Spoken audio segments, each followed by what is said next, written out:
ఆశ్చర్యంగా ఉంటుంది బ్యూరోక్రసీ అంటే. నా స్టూడెంట్ ఆఫ్ఘనిస్తాన్ లో స్టూడెంట్ కాబూల్ యూనివర్సిటీలో అసిస్టెంట్ ప్రొఫెసర్, నేను I'm the guide for him పిహెచ్డికి.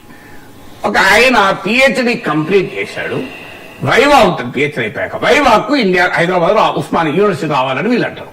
ఆయనకేమో ఇప్పుడు తాలిబాన్ వచ్చాక వీసాలు రద్దయినాయి, ఇండియా వీసా ఇస్తలేదు, అక్కడికి నచ్చట్లేదు. ఆయన ఏమడిగాడు, సార్ నాకు ఆన్లైన్ లో వైవా పెట్టండి సార్ అన్నాడు. యుల్ బి సర్ప్రైజ్డ్, దీన్ని 6 నెలలు తీసుకొని స్టాండింగ్ కమిటీ నో అని మేలో లెటర్ ఇచ్చింది.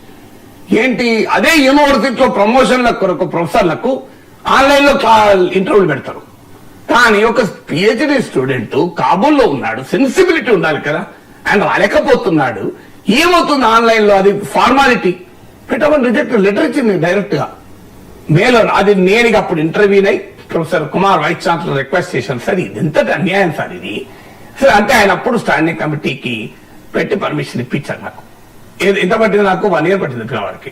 దాంతో అక్కడ కాబూల్ యూనివర్సిటీలో ఉద్యోగం పోయింది పాపం. ఇవాళ నాకు కష్టపడుతున్నాడు. మొన్న ఈయన పిహెచ్డి అయిపోయి అవార్డు చేశామన్న ఇబ్రహీం అని, ఇది ఆఫ్ఘాన్ స్టూడెంట్.